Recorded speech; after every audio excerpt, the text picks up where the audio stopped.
It's June Sunday, back at you again. Alright, today I'm doing a top 10. One of those clickbaity videos that can hopefully get me some views.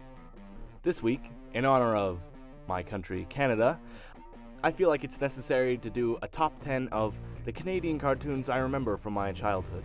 If you got a problem with that, I fuck you. Anyways, why don't we get started, eh? Ha! Ha! Ha! Damn, son, where'd you find this?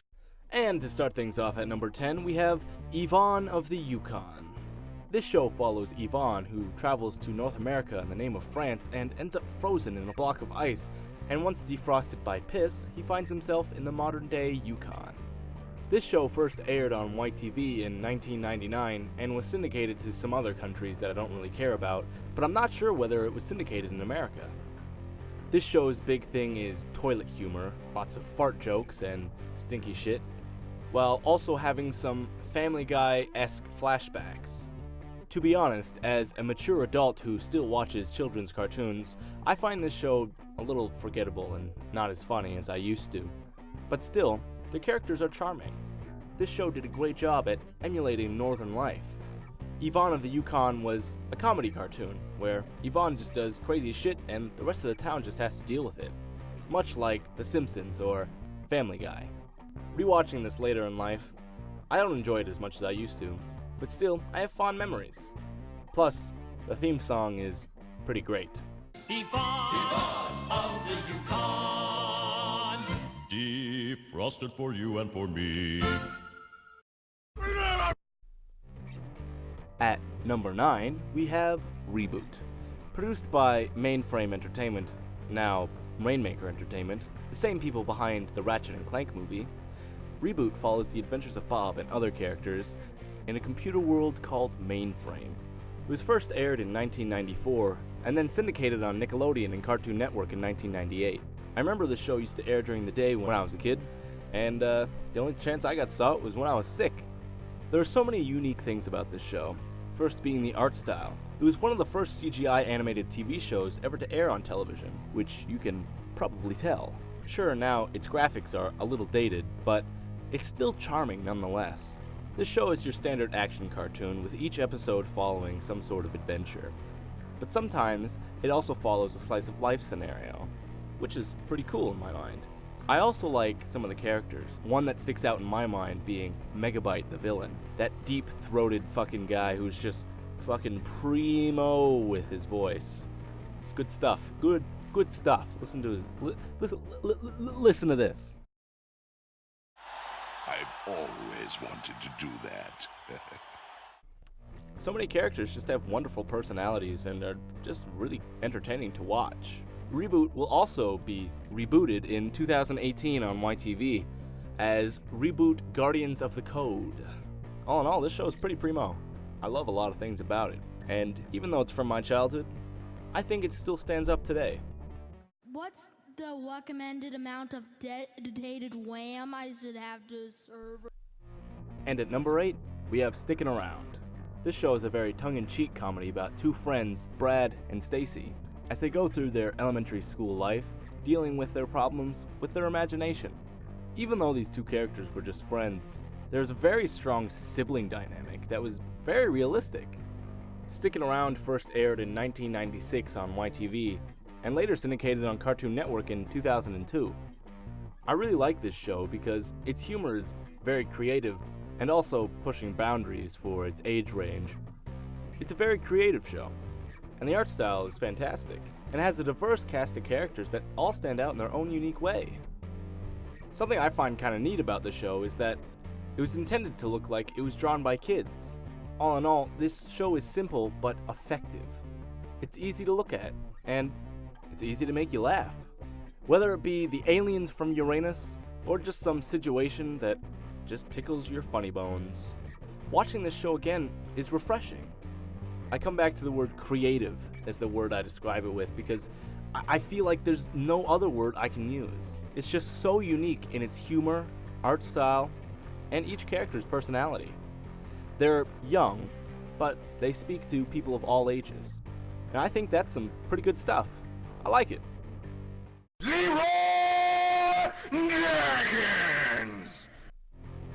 At number 7, we have Robo-Roach. It's a superhero comedy that first aired on Teletoon in 2002.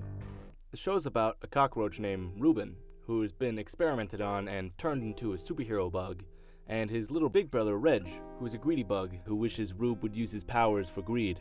The show's got some cool meta humor and parodies a lot of superhero tropes. I also like how the environment it's set in is kind of like if Bug's life focused more on the city life of a bug, which is pretty neat. This show is actually based on a story of a Japanese scientist who implanted tiny cameras and computers into cockroaches and had them search for a life in a disaster area. A similar idea is actually sold now as a DIY kit. All in all, this show's pretty great. It's funny, and it's creative. Yeah, it's good. Yes!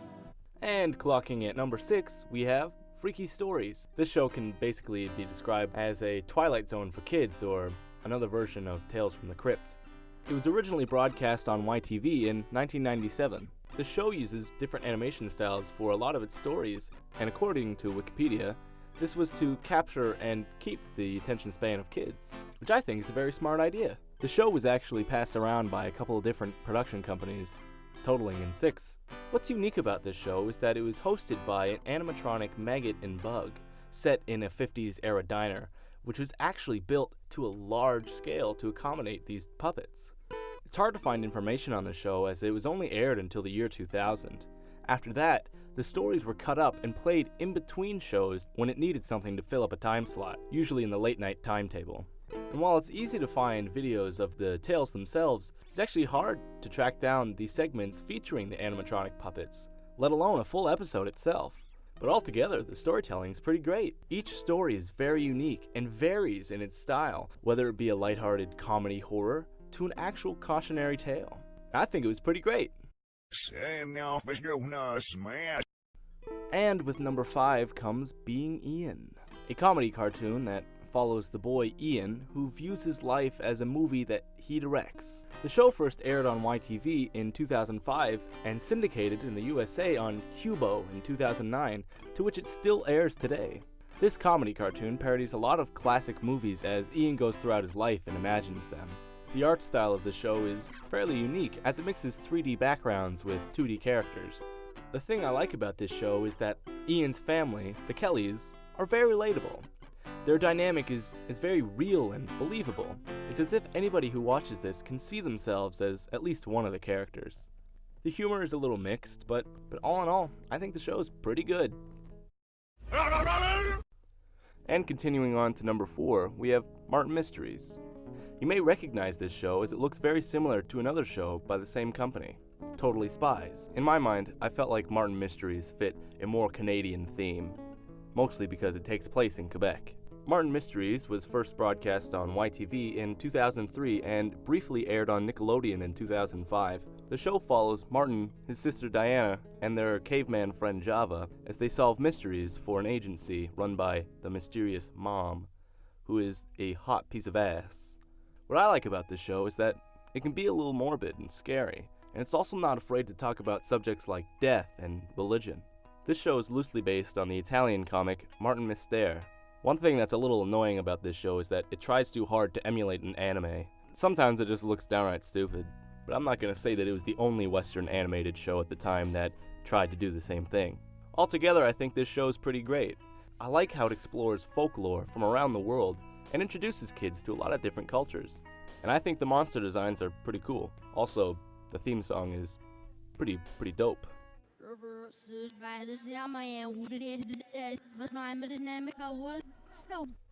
Moving closer to the end of our list, at number 3 we have Stormhawks. Stormhawks takes place in Atmos, a world filled with giant islands, and flight is the only travel because the floor is lava. Stormhawks first aired on YTV in 2007 and was syndicated on Cartoon Network around the same time. It follows a ragtag group of Sky Knights, people who protect the skies from evil. I like the art style of this show. It's very eye-capturing. If you didn't know, a lot of the same people who worked on Reboot also worked on Stormhawks. I think this show's pretty great. It's lighthearted, and it takes place in a very interesting universe. If I had to say what it was, I would say it's high quality.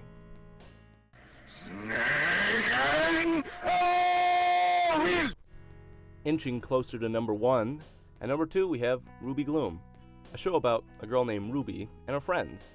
It's just a slice of life show, taking place in a gothic world, which, to me, sparked my interest.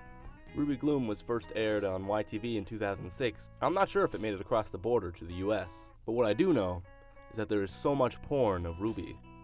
The humor in the show is pretty charming, and also it has some pretty great tunes, which you wouldn't expect from a cartoon. An interesting fact that you may not know is that Ruby Gloom was based on a stationery and clothing line by Mighty Fine, which is now We Love Fine. It was originally for a more mature audience, but by the time the show came around, they wanted it to be for kids. I may be a little biased, but I have a lot of great memories of this show, and because of that, I think it deserves a great 10 out of 10. And the moment we've all been waiting for. I'm sure since you haven't seen it on the list already, you probably already know what I'm going to talk about. At number 1, in my mind, the most Canadian show is Jacob Tutu. Jacob Tutu first aired on YTV in 2003, and in America aired on Cubo on the same year. The name Jacob Tutu comes from the fact that Jacob is the youngest and often has to repeat himself to be heard. Just one more chapter. Just one more chapter. Jacob Tutu is based on a series of books by Mordecai a guy whose name looks like this. It has a very unique and beautiful art style, and I think it's the most Canadian show because even just after watching the intro, you know where it takes place. But then again, there are a lot of maple leaves everywhere, so it's a bit of a go figure. This show is an average slice of life, but also genre hops from time to time, from adventure to some sort of mystery cartoon. It's very refreshing seeing a show switch things up. I also like how this show has a great take on elementary school life for kids and how they view it. All in all, I think this show is pretty great and unique. I like all the parts that make it work. The comedy, the charm, and the character designs. Rewatching it now, I still can't find anything wrong with it. I think it's just a great, charming show for somebody who just wants to sit down and have a little Canadiana in their eye sockets. So, I think it's pretty great. Thanks for watching my first top 10. If you'd like to see more, well, definitely let me know. And if you want to bitch about what show wasn't on here, well, feel free to do that too. I know a lot of the shows I covered were solely aired on YTV and not Teletoon, but I'm sorry, Teletoon is a piece of shit. And that's my opinion, not yours. And to that, I say goodbye and get off my property.